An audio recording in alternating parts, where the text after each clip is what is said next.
नमस्कार दोस्तों, आप सभी का स्वागत है एक और नई कहानी के साथ। बहू की बेकदरी। सोनम ने ससुराल में उसकी सास शीला और उसकी दो ननंद भारती और रेनू भी रहती हैं। सोनम और उसका पति विपुल दोनों नौकरी करते हैं और घर की ज़रूरतों को पूरा करते हैं। लेकिन सोनम की दोनों ननंद को इससे कोई फर्क नहीं पड़ता कि उसके भैया भाभी कितनी मेहनत कर रहे हैं और उसकी माँ दोनों की शादी के लिए परेशान हुए जा रही है। वह दोनों तो अपनी मौज मस्ती में रहती हैं। दिन सोनम अपना फ़ोन विपुल को दिखाते हुए कहती है, देखो ना विपुल, यह साड़ी कितनी सुंदर है, यह मुझे बहुत पसंद है। सोच रही हूँ इस साड़ी को अभी बुक कर दूँ लेने के लिए। नहीं सोनम, रहने दो, तुम्हारे पास तो पहले से ही बहुत साड़ियाँ हैं। अब क्या तुम साड़ियों की दुकान खोलोगी? तो क्या हुआ, ऐसे डिज़ाइन की मेरे पास नहीं है साड़ी, और देखने में भी कितनी अलग लग रही है। मुझे यही डिज़ाइन की साड़ी खरीदनी है।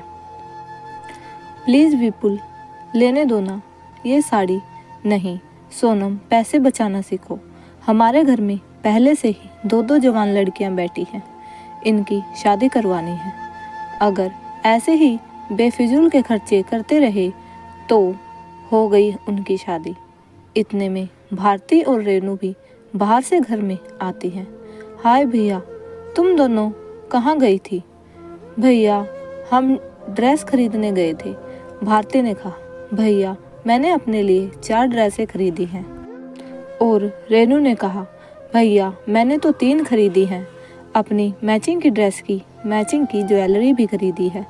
भारती और रेनू की शॉपिंग को सोनम ने देखा और अपने पति विपुल को घूर कर देखा, फिर अपने कमरे में चली गई।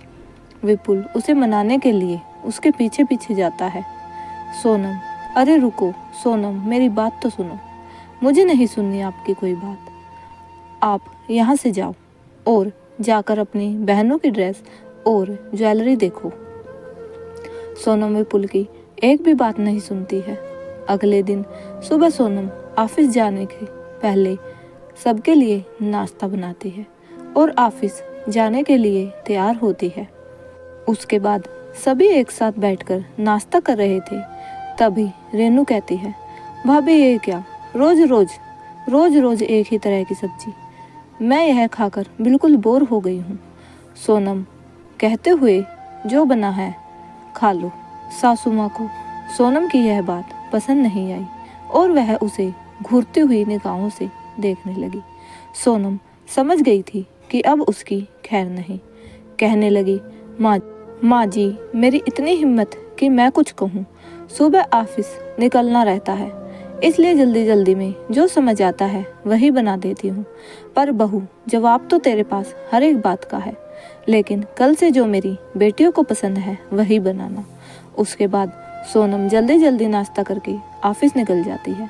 शाम को आते ही सोनम कपड़े धोने के लिए मशीन में लगा देती है, लेकिन कपड़े आधे धुले ही थे कि मशीन खराब हो जाती है। ये क्या हो गया, अभी तो कपड़े धुले भी नहीं हैं, अब बचे हुए कपड़े कैसे धोऊंगी? सोनम विपुल के पास जाती है और कहती है, देखो ना विपुल, फिर से मशीन खराब हो गई है और कपड़े भी धोने हैं, बाकी के कपड़े में कैसे धोऊंगी? विपुल कहता है, हाथ से धो लो। अच्छा, मैं सुबह घर का सारा काम करके गई, ऑफिस से थकी हारी मैं घर आई, मेरा कपड़ा धोने का बिल्कुल मन भी नहीं कर रहा था, लेकिन फिर भी मैंने कपड़े धोने के लिए मशीन में लगा दी। अब आप कह रहे हैं हाथ से धो लो, अब मैं हाथ से कपड़े नहीं धोऊंगी। मैंने आपको कितनी बार कहा है कि यह मशीन खराब हो गई है, आप नई मशीन ले लो, लेकिन आपको तो मेरी बात सुननी नहीं है। देखो पूनम, अब बेवजह खर्चा नहीं कर सकते। मेरी दो जवान बहनें हैं, आपकी 2 जवान बहनें मेरे लिए मुसीबत बन गई हैं। मेरी ज़रूरत का तो सारा सामान आपको और आपकी माँ को फिजूल खर्ची लगता है, पर आपकी बहनों के लिए जितना मर्जी चाहे उतना पैसा उड़ा लें, लेकिन वह आप लोगों को दिखाई नहीं देता। सोनम, मेरी बात तुम सुनती क्यों नहीं? कल किसी मैकेनिक को बुला लेंगे मशीन ठीक करने के लिए। क्यों दिमाग खराब कर रही हो? मेरा मुझे नहीं सुननी आपकी कोई भी बात। कपड़े पड़े हैं, धो लेना। मैं चली खाना बनाने, नहीं तो आपकी बहनें और आपकी माँ मेरे ऊपर ही चिल्लाएंगी। उसके बाद सोनम खाना बनाने के लिए रसोई घर में चली जाती है। तभी वहाँ पर भारती और रेनू आ जाती हैं। क्या बना रही हो भाभी? सोनम बोलती है, भिंडी की सब्जी। तो भारती कहती है, मुझे नहीं पसंद, कुछ और बना लो। क्या कुछ और बना दूँ? कुछ और का नाम भी तो होगा। भाभी, आप पनीर की सब्जी बना दीजिए। हाँ भाभी, आपकी बनाई हुई पनीर की सब्जी मुझे बहुत पसंद है। रेनू कहती है, आज घर पर पनीर नहीं है, इसलिए जो घर में पड़ा है वही आज खा लो। आज भिंडी की सब्जी बनानी पड़ेगी। भाभी, आपसे बात करना ही बेकार है। हम सीधे माँ के पास जा रहे हैं, वही आपको सीधा करेंगी। आपको तो बस, अरे मेरे पास कोई जादू छड़ी नहीं है कि जो घुमाओ और सारा सामान लेकर आ जाए। जो घर में पड़ा है वही बनाना पड़ेगा मुझे। वह दोनों विफर कर वहाँ से अपनी माँ के पास सीधे चली जाती हैं और सोनम की शिकायत करने लग जाती हैं। बेटियों की बात सुनकर शीला सीधे सोनम के पास आती हैं और सोनम को कहती हैं, सोनम, मैंने तुझसे कितनी बार कहा है, घर में खाना बनेगा तो मेरी बेटियों की मर्जी से बनेगा। अब वह कुछ दिन की मेहमान है, शादी करके अपने घर में चली जाएंगी तो वह अपनी मर्जी का खाना खाने यहाँ नहीं आएंगी। पता नहीं कैसा ससुराल मिलेगा। बना दे ये जो भी बोल रही हैं। सास की बात सुनकर सोनम मन में ही बड़बड़ाती है। ससुराल जाने के लिए पहले तौर तरीके सीखने पड़ते हैं, वरना 2 दिन भी नहीं टिक पाएंगी ससुराल में ये दोनों। सोनम को अपनी मर्जी से कुछ भी करने की इजाज़त नहीं थी। एक दिन वह अपने लिए कान की बाली लेकर आती है। सभी बाली देखकर सोनम को कहने लग जाते हैं कि यह वह फिजूल के खर्चे मत किया करो। क्या ज़रूरत थी इतने पैसे खर्च करने की? बहू, कभी तो किसी बात को सुन लिया करो। हमेशा अपनी मर्जी का ही काम करती हो। माँ जी, आज तक आप लोगों ने मेरी मर्जी का काम करने ही कब दिया है? मैंने आज तक वही किया जो आप लोगों ने बोला मुझे। आज मैंने अपने लिए कान की बाली क्या ले ली? आप लोगों ने तो मुझ पर इल्ज़ाम ही लगाना शुरू कर दिया। क्या मैं इस घर में अपनी मर्जी से छोटी सी चीज़ भी नहीं खरीद सकती? सोनम इतना कहकर अपने कमरे में चली जाती है। रात को भारती और रेनू सोनम के कान की बाली चुरा लेती है। रेनू कहती है, भाभी के ऊपर यह कान की बाली बिल्कुल भी अच्छी नहीं लगती, तो मैं पहनूंगी। सुबह सोनम उठती है तो उसे अपने कान की बाली नहीं मिलती, तो वह समझ जाती है कि यह काम उनकी दोनों ननंद का ही है। सोनम अपने ननंद के कमरे में जाकर देखती है तो वह बाली उसे वहाँ मिल जाती है।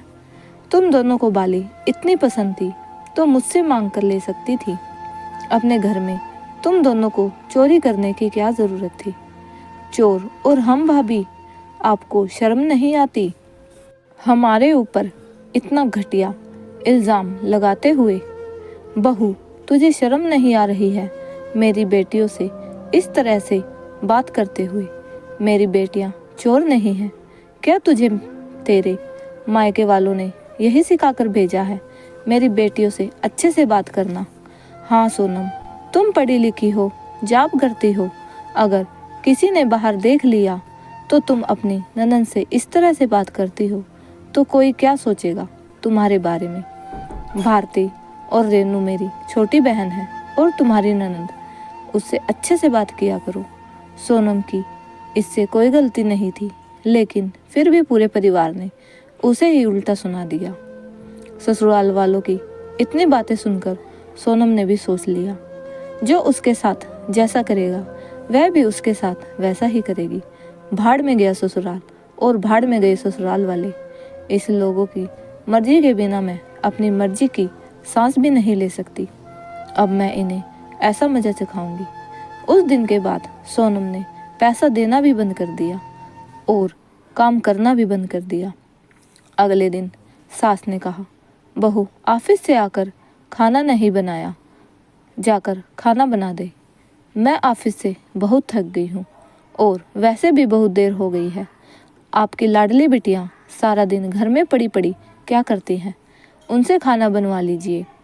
आज मैंने भी ऑफिस में बहुत काम किया था, मैं थक गई हूँ।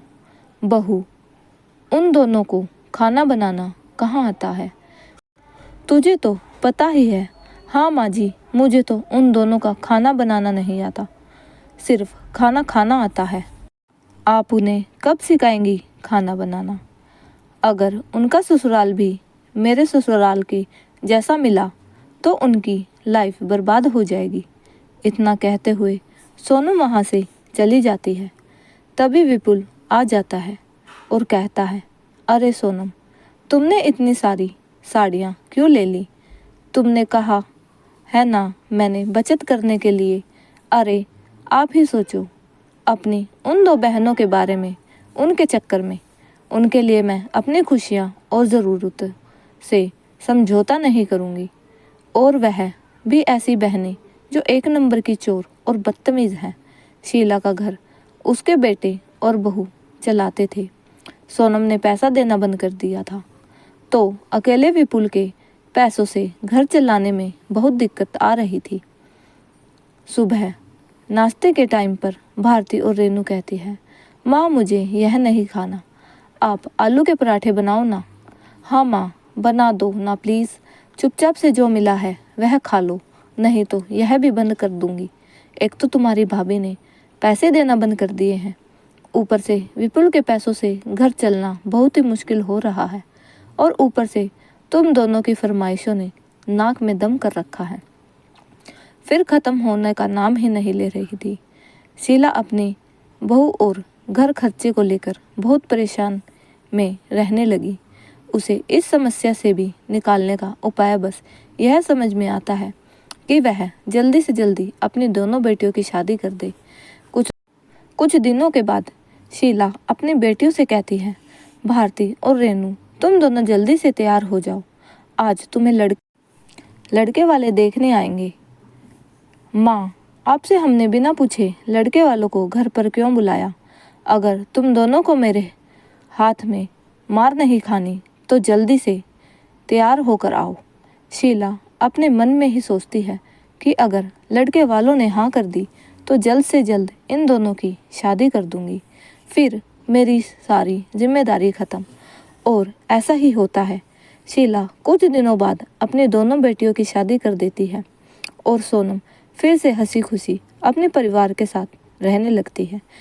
तो दोस्तों, आपको आज की कहानी कैसी लगी और आपको इस कहानी का कौन सा हिस्सा पसंद आया तो प्लीज़ कमेंट करके ज़रूर बताएं और मेरे चैनल को सब्सक्राइब करें। जब तक के लिए धन्यवाद।